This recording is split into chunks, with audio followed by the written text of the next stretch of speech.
What if you could get paid to learn languages? Enter US diplomacy.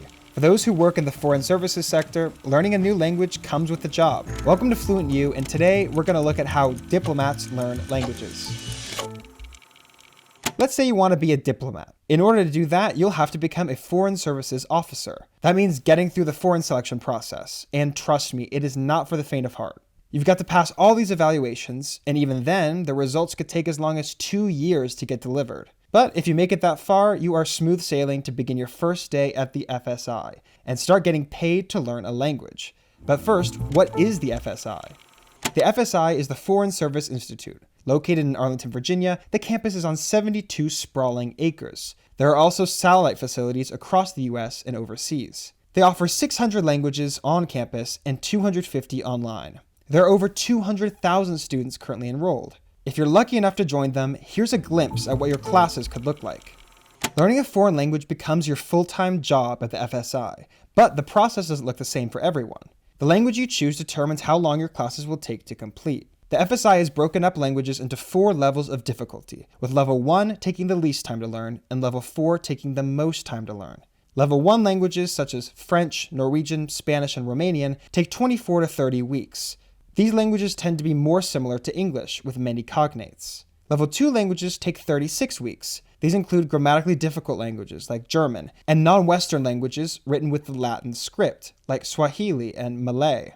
Level 3 is the largest category, with languages such as Armenian, Farsi, Czech, Telugu, Thai, and Mongolian. These languages take 44 weeks to learn.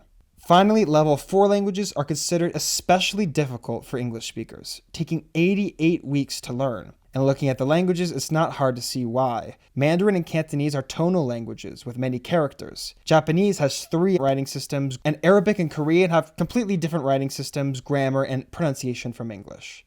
At the FSI, your class is very small, with about 4 students per teacher. The teacher will often be a native speaker of the language you're trying to learn. Over the 5 hours, you will practice conversation, review interview techniques, do reading exercises, and give presentations. Here's what a typical day might look like. For example, let's say you're in week 3 of French. You've started unit 2 of 12 working on dialogue. In the morning, you read through a dialogue exercise with your classmates, taking notes on particular vocabulary words and inflections. Then, you pair up with a classmate to use these vocabulary words in a dialogue, which you then present to the class after lunch. You're given a few worksheets to bring back to class the next day.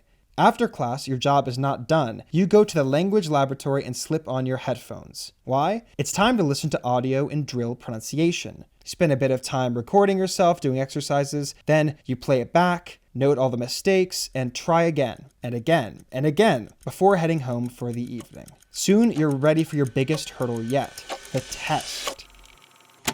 The FSI test is broken up into 2 categories, reading and speaking. You must earn at least a 3 on the ILR scale to pass. What is the ILR scale, you ask? It is the Interagency Language Roundtable. It ranks your proficiency on a scale of 0 to 5. A 0 means you know nothing of the language, while a 5 means you're borderline indistinguishable from a native speaker.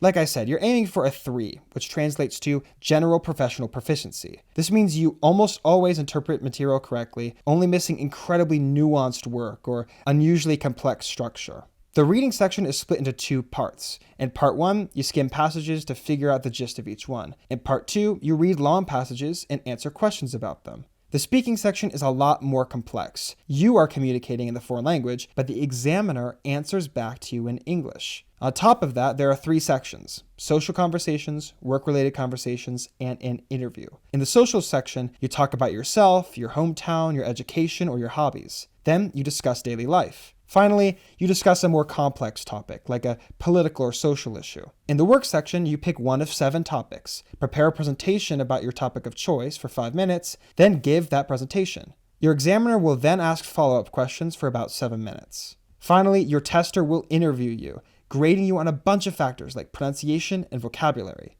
So, let's say you went through all of this and passed with flying colors. Now what? Once you've mastered your new language, there are 2 primary tracks within the government: international and domestic. On the international track, you could become a foreign services officer or a foreign services specialist, both of which cover all facets of diplomacy. On the domestic side, you can work in civil service, whether in legal counsel, passport and visa services, or any of these other fields.